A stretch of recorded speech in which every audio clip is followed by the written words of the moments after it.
Well, good afternoon or good morning, depending upon where you are. I'm Roddy Gow from the Asia Scotland Institute, and we're absolutely delighted to be involved in what will be more of a conversation, really, as we look at the reverberations of the recent US election and its influence on not only UK foreign policy, but events in general. And we're really lucky to have as speakers James Arroyo, who is the director of Ditchley, and John B. Bellinger III, Adjunct Senior Fellow in International and National Security Law at the Council of Foreign Relations. And they are going to speak, and you know about their backgrounds because it's on the announcement of this. So I won't spend more time on that, just except to say that they are both, in a sense, colleagues at Ditchley across the Atlantic and have got some very interesting things to say. So without more ado, let's lead off this very interesting and timely conversation, turning to James near Oxford. Thank you very much, Roddy, and great to be able to speak to everyone. I've been in Scotland quite a lot over the last few years, and it's always a pleasure. And it's great to talk to you. We thought we'd kick off by talking about the election of President Trump, why it happened, what it looks like in terms of his nominations so far, and what he will need to do to meet the aspirations of the roughly 50% of people who voted for him. And it was, I think everyone agrees, a clear win. Not everyone agrees on all the reasons. I thought I would say just a few short things and then turn it over to John, who's on the ground and who has been engaged in the politics personally over the last few years in the fight for the soul of the Republican Party. But essentially, there are some big things you can point to as to why President Trump has won. First one applies across the world. Incumbent governments got a thumping. There was a sense, the COVID experience was still there, still not really recovered from that, but really inflation. And people are very sensitive around the world to inflation, and including in the US. So I think that incumbents bear a lot of responsibility for that. Also, electorates don't like chaos and don't like wars, and they're still running. And there's not a clear exit path, I would say, from those conflicts. And they're uncomfortable at that. And they're inclined to listen to people who can say, I can get you out of this situation. I can address inflation. I think the other angle was on the Democrat side, President Biden holding on far too long for a proper primary competition to choose his successor. And then Kamala Harris, who was quickly anointed right at the 11th hour, having a really good first act, much, much better than anyone I knew in the Democratic Party expected. She was able to get back to pretty much, it seemed, parity with Donald Trump. But she didn't have a second act, as one American commentator put it. She couldn't define herself separately to President Biden and explain what she was going to do that would be radically different and would deserve the electorate's support. And so she failed in the end to turn that tide and to get people behind her. And people didn't know her enough. And it's not clear, if they did, that she really had the platform that would have taken it forward. For Trump, then, I think he just stuck to his core message, and he seems to have got out to vote many men, particularly younger men, who wouldn't normally have voted, and to have doubled down on that. And that seems to have shifted it as well. And it's those lack of sort of identified voters that probably took everyone a bit by surprise, although there was a discussion beforehand that the polls could all be wrong in the same way. But I'm only observing from afar, so I just want to go to John, who's in the thick of it. Well, thanks, James. And Roddy and colleagues, it's really great to be with you all. It's a privilege for me to serve on James's board. I'm here in Washington, D.C. today. And just to fill out James's allusion, allusion, and not illusion, I did 3 times over lead the former Republican national security officials who were opposed to Donald Trump, and we most recently said in a statement back in September that we thought he should not be reelected and was not fit for office. So I say that to you just so people know where I'm coming from on this, and you can take it with a grain of salt. I agree completely with James's analysis of the election. I think just ultimately it got down to sort of grocery store prices, the price of milk, real concern about immigration and the fact that Joe Biden had not done anything about the border. A real concern, frankly, about the progressive or woke tilt of the Democratic Party. Just a real tiredness in particularly the South of the United States that the Democratic Party had gone too far. Many observers think that Donald Trump's advertisement emphasizing that Kamala Harris had voted to pay for transgender surgery for people in prison and ending with a quote that said, Kamala Harris is for they, them, Donald Trump is for you. And that really, I think, kind of resonated.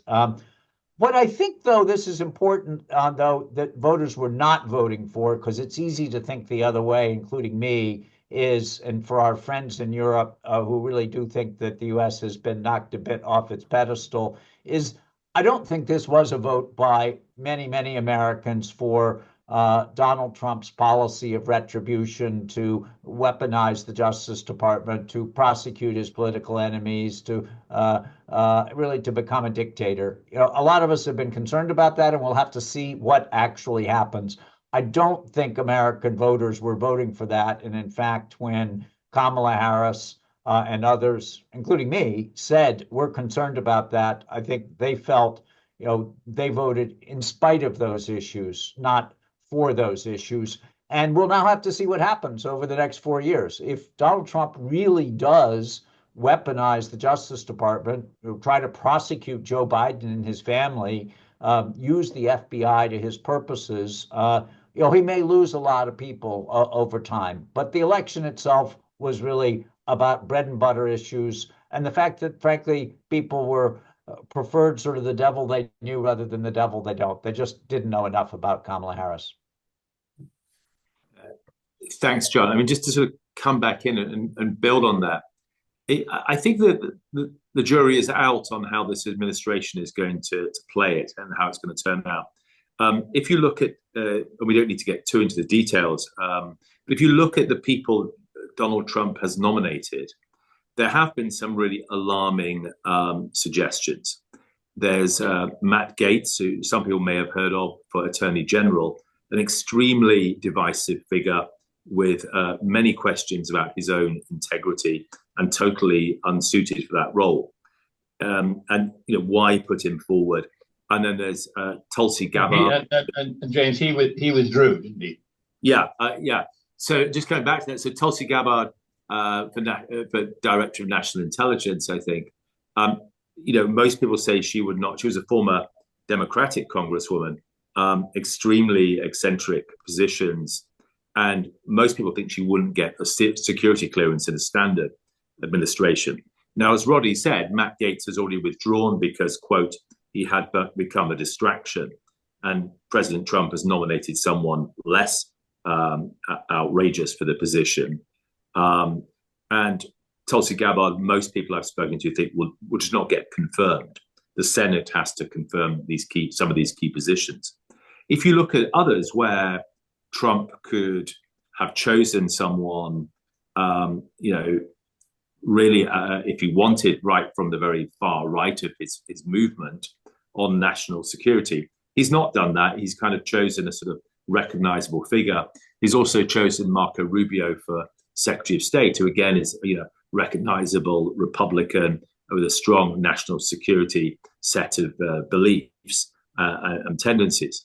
So it's a very mixed picture, and it's not clear what's a kind of feint, you know, put outrageous people forward, what's kind of just promises being kept, and where they genuinely intend to follow through. In a broad sense, I would say the outward-looking people are more reassuring than the inward-looking ones.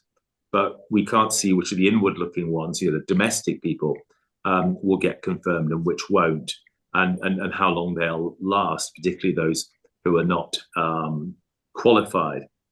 So I think we have to see where Trump goes with this. I don't know, John, if you have a sense of where he'll go.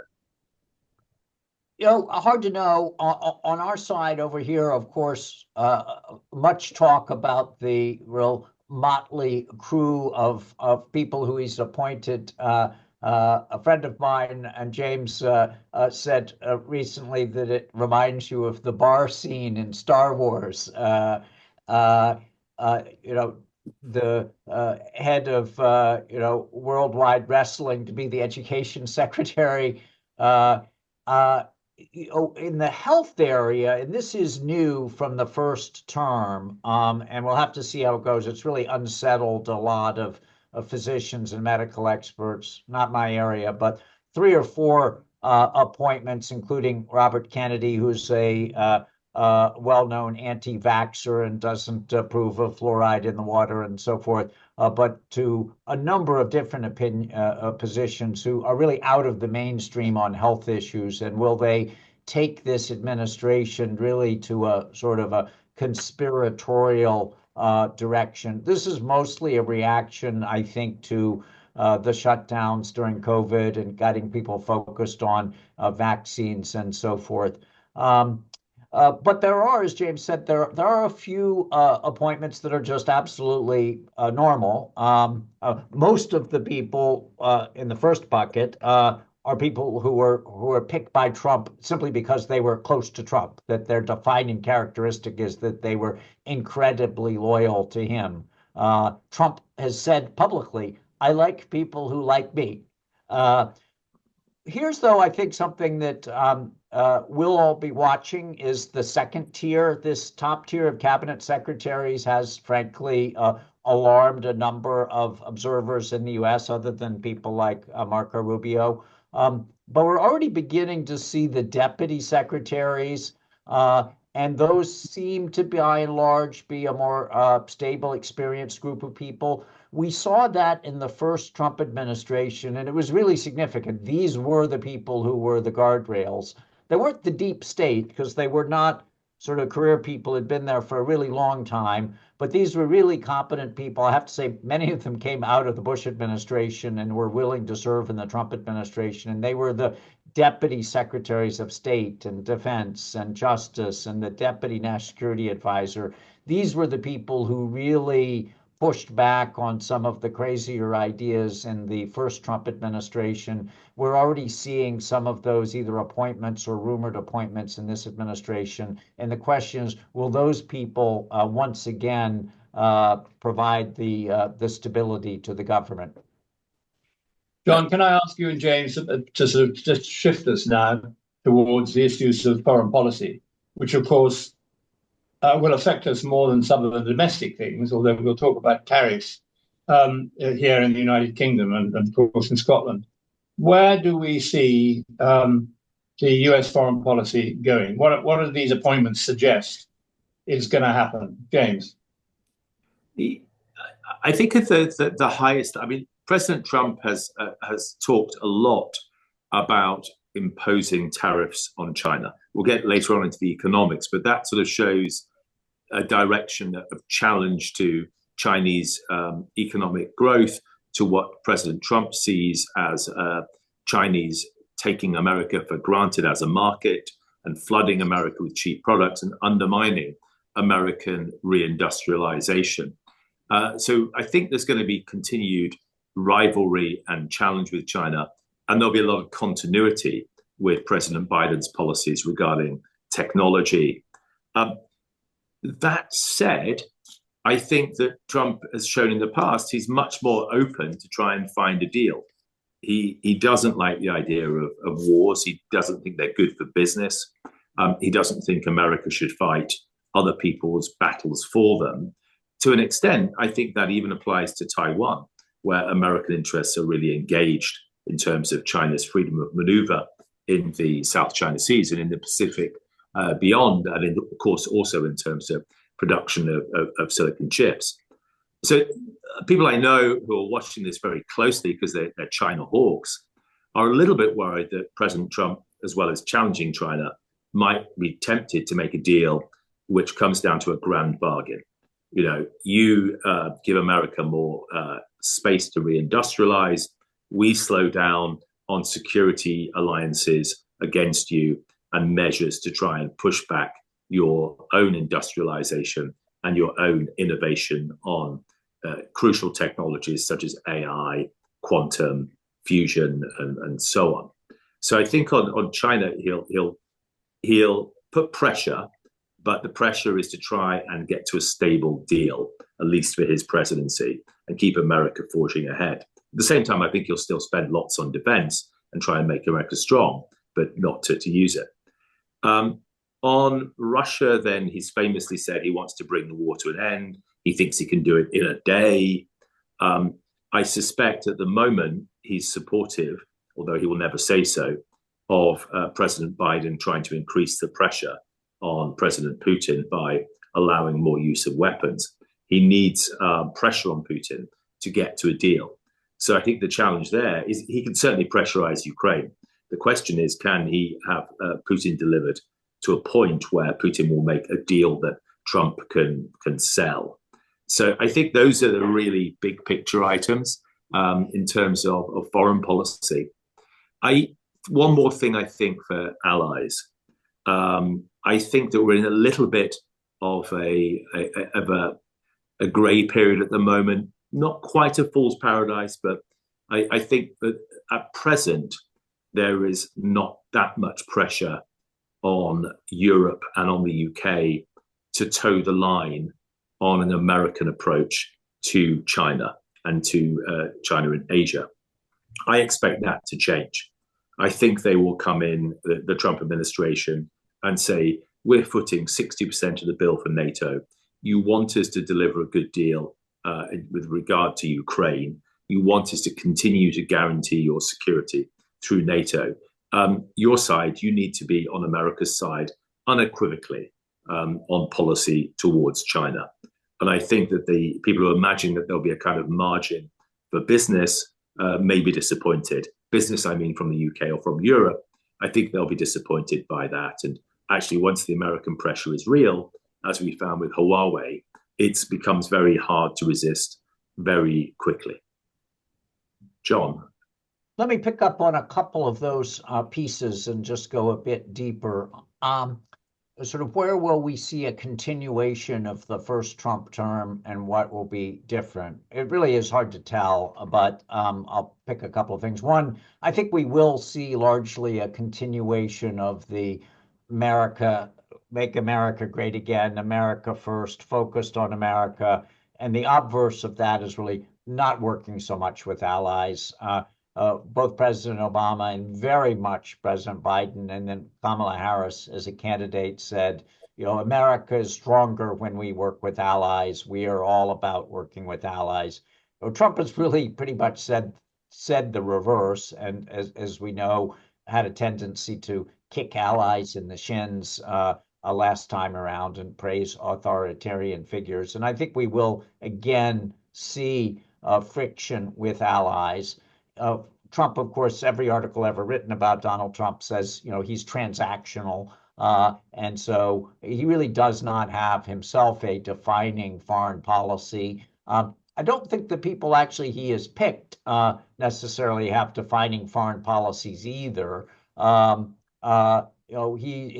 no Trump doctrine other than being transactional. So it's hard to know what will be defining overall. He has picked just in the last 2 days a special envoy for Russia, Ukraine. It's a retired 3-star general named Keith Kellogg, who had been the chief of staff at our National Security Council. In some ways, it's a little unusual choice.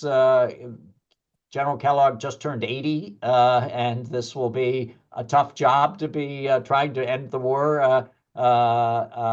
James's and my friend Ambassador Bill Burns has been doing shuttle diplomacy for a long time, trying to do what he can.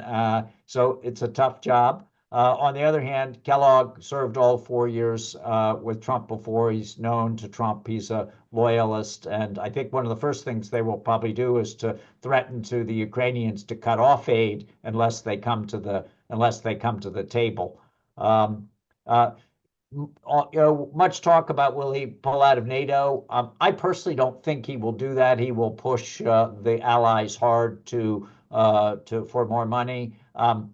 Interestingly, Marco Rubio co-sponsored legislation which did pass, which would prohibit any president, but it was really directed at Donald Trump, from pulling out of NATO without the approval of the Senate. That actually raises to us lawyers some constitutional questions as to whether the Congress can tie the president's hands in that way. But it's more interesting that Trump's own Secretary of State was the co-sponsor of the bill that would prohibit him from doing this. Now, if Trump starts saber rattling again, Marco Rubio will have to fall in line. But I do think that we will see very quickly. This will be something for all of us to watch. Is what does that diplomacy about Ukraine and Russia look like? How much pressure does Trump put on Ukraine? On China, I'll just echo something that James said. Of course, Trump has famously been ambivalent about whether he would defend Taiwan. And he has, as with allies in Europe, has pushed Taiwan to spend more, suggested that they're a free rider. But when pressed, he has not said that he would defend Taiwan. And that could, of course, those of us who watch China have worried, when is that magic day that China might move on Taiwan, if that happens? And if Trump has been not clear about whether he would defend Taiwan, does that mean that during a Trump administration that there could be a strategic miscalculation? Yeah, I agree with you, John. And I don't think he'll pull out of NATO. I think one reason is that NATO membership gives huge economic leverage. If you pull out, then that goes away. And I think that Europe then has to make its own accommodations, and that will also impact on China. That's the sort of balance, I think. Let me say one more thing about China, and we'll probably spend some time on China and tariffs and so forth. But we've talked about Trump personalities, and all of us know people really do make a difference in any administration, and particularly if you've got an individual who is pulling hard in a particular direction. Donald Trump's China policy in the first term was defined by a China specialist named Matt Pottinger, who is very good, written a lot, recently wrote an article in Foreign Affairs magazine saying we need to have a new Cold War with China. It's not clear whether Matt Pottinger will go back into a Trump administration or not. And if he doesn't, then who would be the defining person? Now, Rubio himself, Senator Rubio, as Secretary of State, has been a China hawk, and maybe the China policy would be set from the top by the secretary. But of course, the secretary can't do everything. So the question is, will there be a new China hawk to lead China policy in a Trump administration? Yeah, I'm not sure who that would be. James, let me ask you, these people that have been appointed that we're talking about in the foreign policy area, how good are their links now with the United Kingdom and vice versa? It's a good question. And in terms of, I would say it's too early to say. I mean, I don't think Rubio has particular links to the United Kingdom as Secretary of State. He's not a Biden type figure with links to Europe in that sense, I would say. Waltz, I don't think so particularly either. That's the new national security advisor, who's a member of Congress, and I think while conservative is widely viewed as competent and probably a good choice to be national security advisor. Yeah, so I think they're reassuring in that sense. I don't think that they will have particular ties.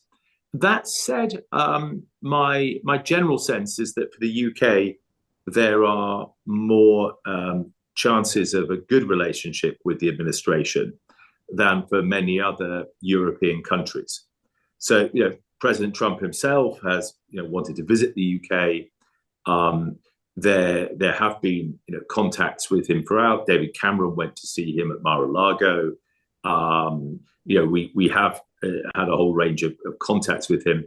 I wouldn't place too much store by the election period stuff about Labour and interference. I think that's part of the elections.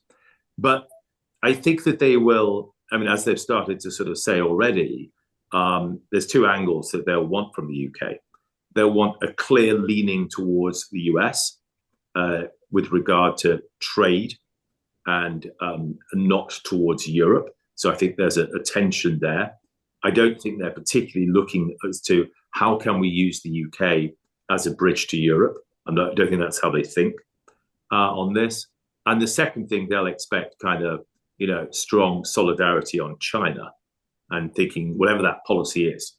And it's a bit up in the air to me as to quite how it's going to play out. As John was just describing, President Trump has not been kind of outspoken on we must defend Taiwan. It's in our absolute interests. It's been more transactional. But I do think that they will want those things from the UK. That's going to cause a dilemma for us, pose a dilemma for us, because as many people know, the government at the moment is trying to work out what kind of reset can we have with the European Union to make trade easier. We're not going to go into the single market, but how can we strengthen those ties? How can we reduce friction on trade? How can we modernize our approach to the agreements to leave the EU? That's the first thing.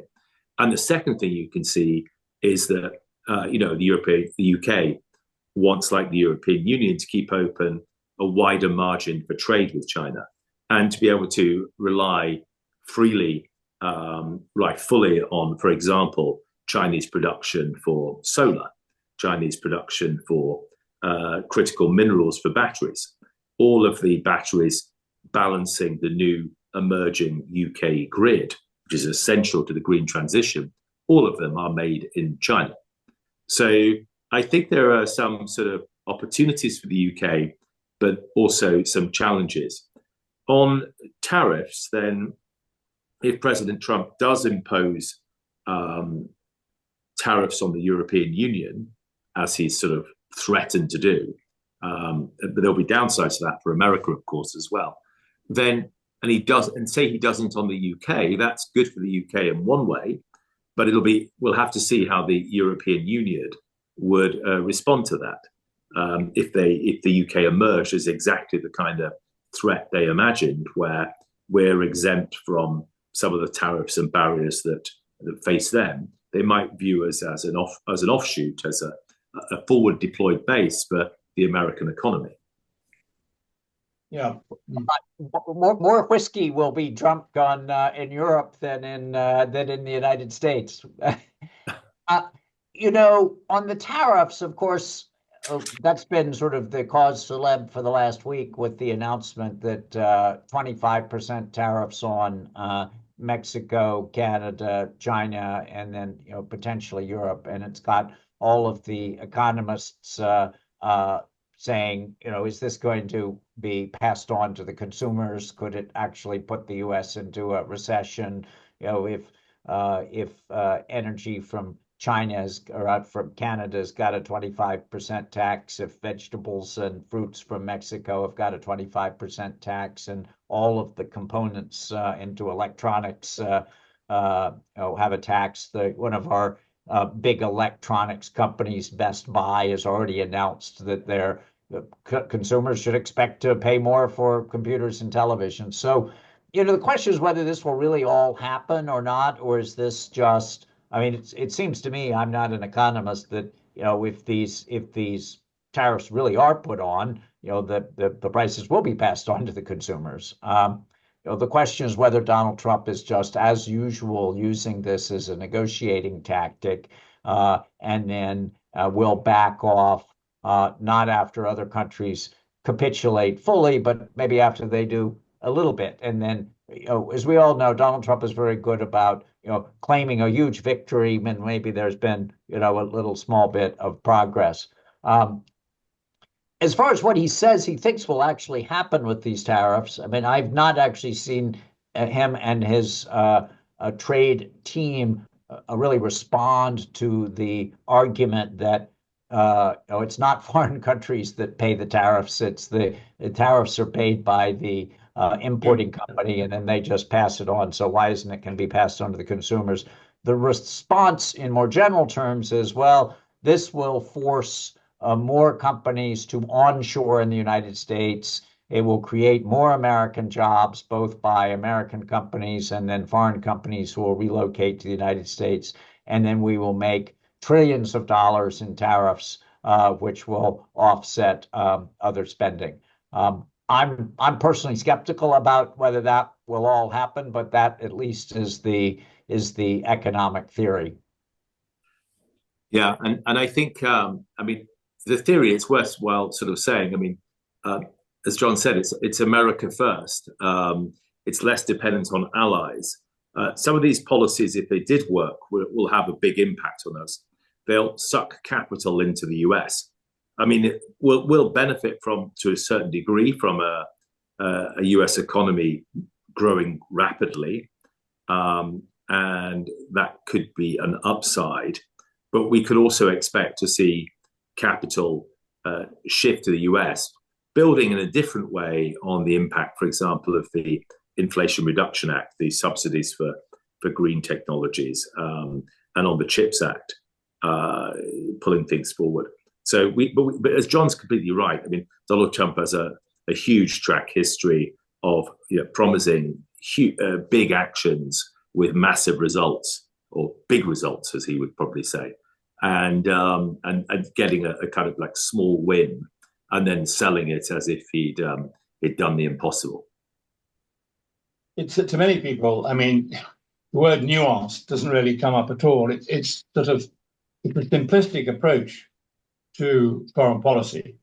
And I'm not sure what people in Europe are going to make of this. It's a sort of, he is not taken seriously as a sophisticated politician. I mean, this is the real estate guy just at work, and if you push on me, I'll push on you. And I'm wondering how that's going to be tolerated second time round. Because certainly the view in Europe, well, first of all, there was a high degree of surprise that he won. And second, there is the issue of, how to deal with these people. I can remember Kamala Harris saying, I'm not worried, I'm a prosecutor and he's a felon, which I thought was a particularly good line. It doesn't seem to have worked, of course, for her. I don't think as a foreign policy expert, he's very highly regarded, James. Look, people say that. I think there are some examples where he has done better than the foreign policy experts. I remember in his first term, something I noted was he authorized the firing of missiles against the Syrians for use of chemical warfare while having dinner with Xi Jinping. So he is prepared to take sort of decisions like that in a way which is interesting. I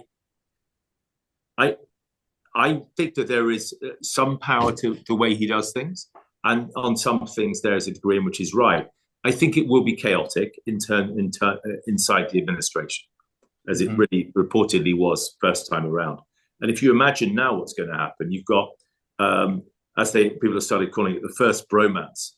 There are memes circulating, AI-generated memes of Elon Musk following Donald Trump into the bathroom at Mar-a-Lago, and sort of like AI-generated Trump saying, "Can you give me just a bit of space?" Because Elon seems to be on every call and in every place, and I'm not sure he's actually sort of left yet. And it's not through lack of transport with his multiple private jet access. So that's an interesting relationship. It's been kind of crucial at this point, but it just has kind of like big explosion written all over it. These two men with enormous egos and massive ambition and little tolerance for dispute. So I don't know how that's going to work out. But I think the other thing that I would say is that there's not going to be that much that Trump is going to be deeply involved in himself. And that's why the importance of people is so, the importance of who he picks is noted. So it'll be where he intervenes, where it's important to him, where he organises his followers, that it'll have an impact. And there will be kind of slightly quixotic choices, I think.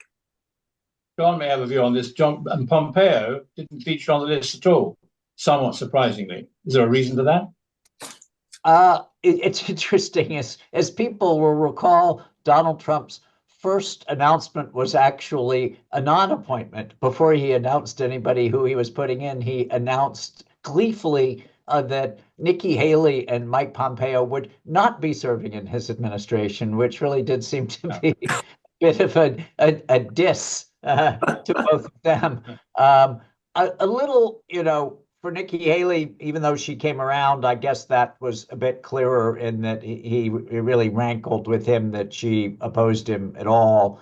Mike Pompeo had been very loyal to him, and almost everybody, including me, expected that he would be named Secretary of Defense and thought that he'd be a pretty good Secretary of Defense. And so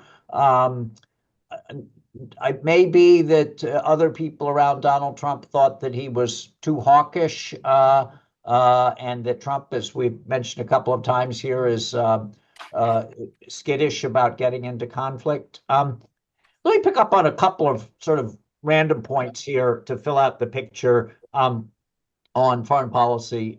One,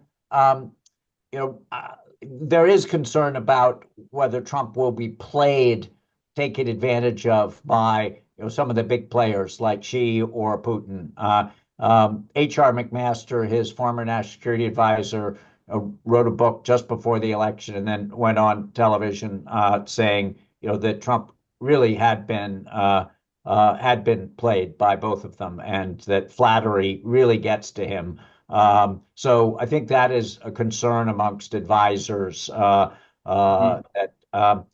Second, as a counterweight, and this will really be something to watch, will be the role of Congress. Obviously, we didn't mention this in the beginning, but Trump not only won the election himself, but really unexpectedly won both the House and the Senate with a much larger margin, 53 votes in the Senate, than really anybody expected. So he can really get through his agenda, and both houses have been saying, our job is just to help Donald Trump. I have to say I was shocked when I read a quote from a member of Congress from Texas saying, our job now is if Donald Trump says to jump 3 feet in the air and scratch our heads, we jump 3 feet in the air and scratch our heads. And, no effort to play our famous checks and balances in our Constitution.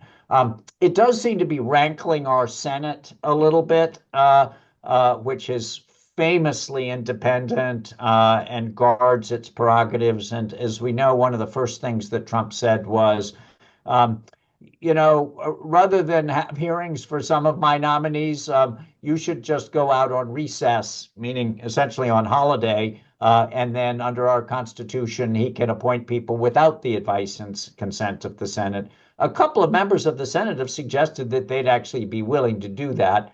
But we'll see if they will fall in line.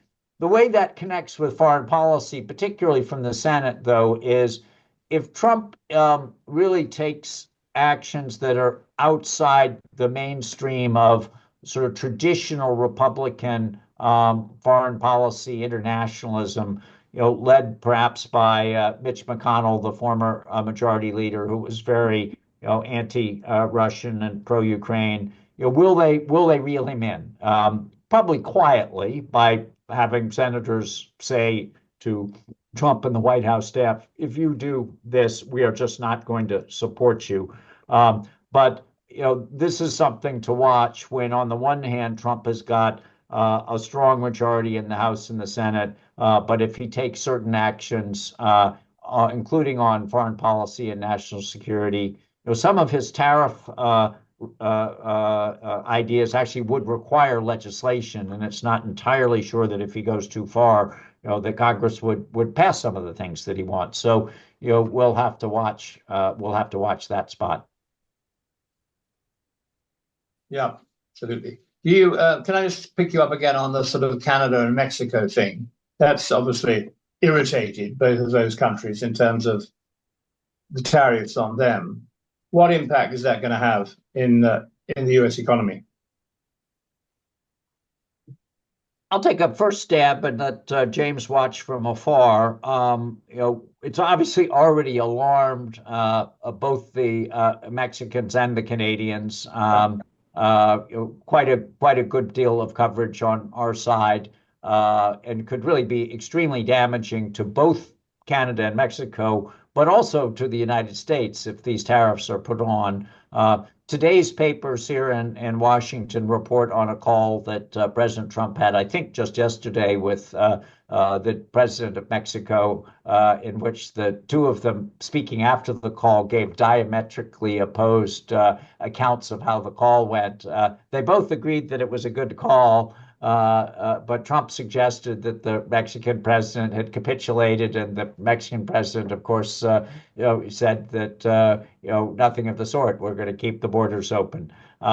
So this is something that is going to have to be worked out with both countries. This is clearly Trump with a opening salvo, like a wrestler, immediately flipping over the opponent initially, and then we will see what happens. But if we really get a trade war with with Canada and Mexico, undoing the agreement that Trump had reached in his first term, it could really be have very unfortunate economic consequences.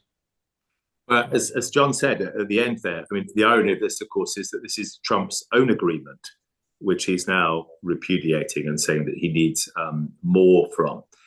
I think John's right, though, that this is also should be interpreted as political theatre too. He needs to come out swinging, convince everyone he's serious about putting tariffs on.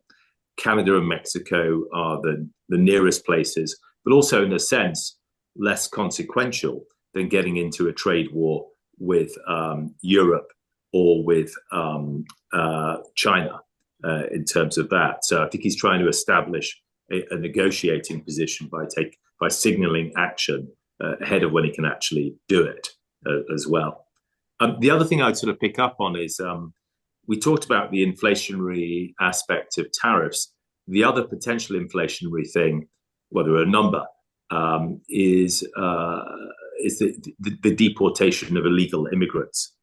The 11 million people who are not documented, not meant to be in the US, are doing the kind of jobs that immigrants do in many economies. And as we found after Brexit, when people leave, what you end up with is a shortage in the workforce and wage inflation. So I'm not quite sure how this is going to play out either. And then beyond that, there's the kind of practicalities of taking action against all those immigrants. As you arrest them, you're extremely unlikely to be able to detain them. You are extremely unlikely to be able to kind of send them somewhere if they actually don't have a passport or don't have a place to go. So there'll be some who do, and will just decide to go home, and perhaps that's what he's really trying to drive. But if they really try and use the National Guard and start locking people up, I think that policy could become very contentious and very difficult quite quickly. Even though in one sense I think it'll be popular with a large chunk of the electorate. Let me go even deeper on that and say a couple of things, because I lived through for my sins and have the scars to show for it. During the Bush administration, it fell to me to have to explain Guantanamo to Europeans. That was just a couple of hundred people, on an island in Cuba. But we have 11 million undocumented immigrants in the United States. Trump is saying that he is going to deport all of them. As James said, practically speaking, that's just not really possible. There's not the capacity in the countries to send them back. I mean, we can't just, send them on airplanes and push them out with or without parachutes. The question is if they do really get rounded up, and it's not just the National Guard, which are part-time soldiers who work in the states and get activated by state governors. Trump is saying, and I think he may do this, and it will be incredibly controversial, is that he may try to use the actual military, full-time soldiers, and send them out to maybe not to round people up at their houses, although that would be incredibly scary if soldiers come to people's doors, but at least to guard them. So if we end up with camps of, again, this is 11 million people, but if we end up with camps of tens of thousands, hundreds of thousands, it is, Roddy, I think you raised the analogy when we were talking, this could be like the internment of the Japanese. And so there will be there will be lawsuits. It will look terrible. If Europeans didn't like Guantanamo, they really would not like this. We could be separating family members. So it could be really a pretty bad situation. We'll see what Donald Trump actually does. It may be a little bit like his travel ban, which you'll recall from 8 years ago, he announced on the first day, and then immediately generated lots of pushback and legal actions, and then he did sort of back off a little bit. But this is a big one for him. I mean, he won the election probably top of list on illegal immigration. So he's got to do something. And the question is, does he really round up all of these people and put them in a camp? John, what has he said about the Dreamers?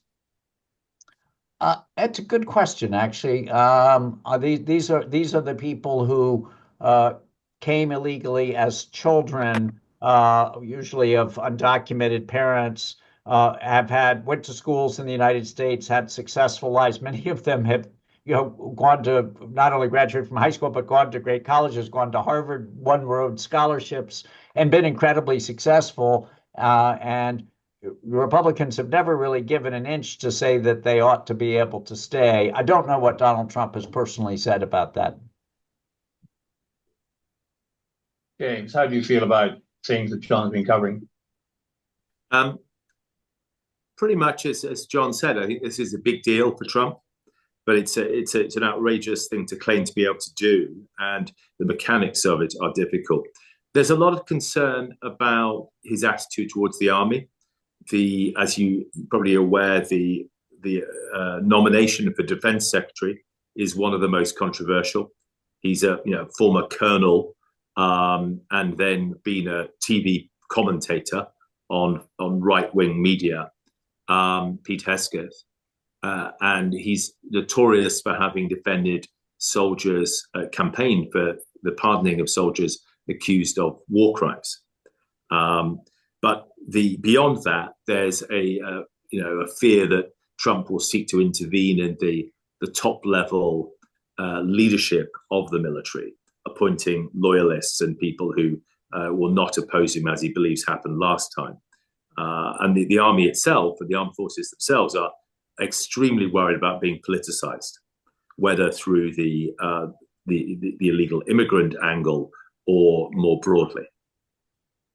Let me just say one more thing about that. The other, perhaps most controversial aspect about the nominee, Pete Hegseth, is that he was accused of sexual assault, a rape. No charges were brought, but he's also famously said that women should not serve in combat. So if he is confirmed as secretary, and we will have to see whether the Senate goes along with this, it will be a tough job for him to be leading a military with a very large number of women who are in combat, and for which really sexual assault has been a big problem in our military. So to be led by someone who has both said what he has said about women in the military and who has himself been charged with sexual assault, even if he's denied it, that's going to be a challenge for him. Yeah, and I think the final side worrying thing. I mean, so far we've had two serious, in the sense they got very close, assassination attempts against Donald Trump. Personally, I'm concerned that there could be more. We've already had death threats against nominees, and I think it is a sort of like fraught. It could be fine, but at the same time, it could not be. And so we might be going in for some challenging times on this. Roddy, I see you've got some questions, but let me just mention one thing that I think also really is going to bear watching, which concerns a lot of people, and that's essentially the ethics of this administration. You'll recall last time Donald Trump owned the hotel right down the block from me here, the Trump Hotel, which is in a beautiful old building in Washington, and that essentially became the place that foreign governments and anybody seeking favor from Donald Trump would come and stay there. And he would go over there while president and have dinner and hold court in his own hotel. He subsequently sold that hotel and moved his residency from New York to Florida. Mar-a-Lago now seems to be the place where people go. But his team so far has refused to, including Donald Trump himself, to sign some of the normal ethics agreements that officials sign when they come into the government. And we'll see, does he bring in a number of his family members again into the White House to serve as senior advisors? Will we see one of his lawyers down at Mar-a-Lago has already been accused, he's denied it, of accepting bribes to put people's names before Donald Trump. So this is an administration where I think we will need to watch closely the ethics of the administration. Mm-hmm. I'm sure you're right. Yeah. James, you can probably also see the questions. I think they're mostly being placed by Martin Allen, but if you can see them and you think there's one there that you would particularly like to answer, can you see that? Sure. Well,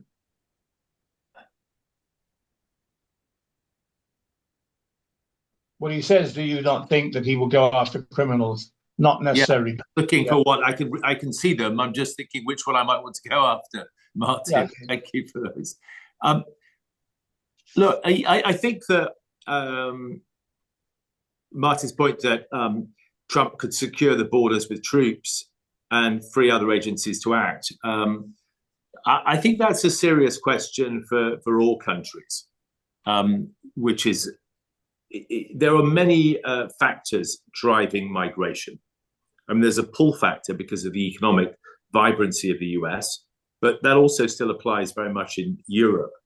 And we've got factors driving people as well as them being pulled by a combination of climate change and, in many countries, political unrest. And there is definitely a speed at which countries can absorb migration. And to go beyond that has proven time and time again to be politically dangerous. Yeah. So I think this is a challenge for all democratic countries. How do we do this in a way which marries with the values we share as well? And that's how you're seeing countries getting to kind of like enormous difficulty. I mean, the Australians have the advantage of being a continental landmass surrounded by sea with nearby islands. And they've got pretty broad support across the Liberals and Labour for one of the toughest immigration policies in the world. But as Australians will always tell you, it underpins also one of the highest levels of immigration in the world. And Australia is now an incredibly diverse country that year on year takes in deliberately and by design hundreds of thousands of new Australians, which answers its demographic problems.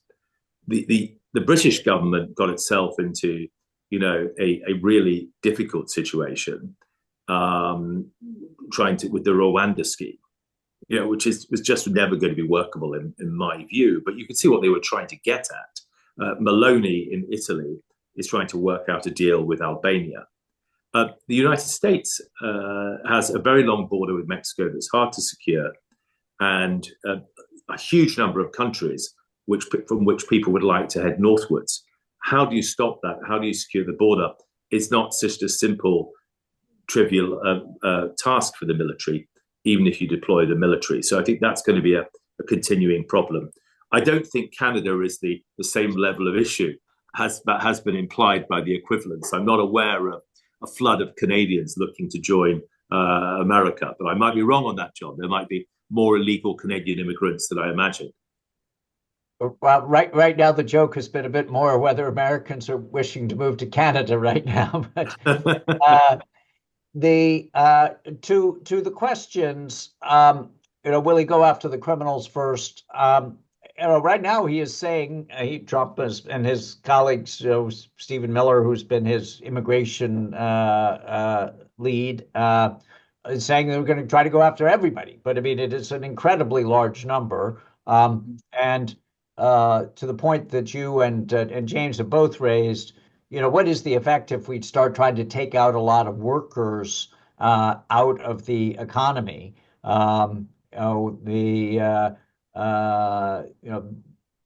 have seasonal workers who come in to pick crabs or who to do the harvest. I mean, these have been jobs that Americans have largely stopped doing, and if we did not have migrant workers, I'm really making a different point here because those are people who are migrant workers as opposed to people who are here illegally. But if we also lock up a lot of the undocumented as well, it could have an effect on the economy.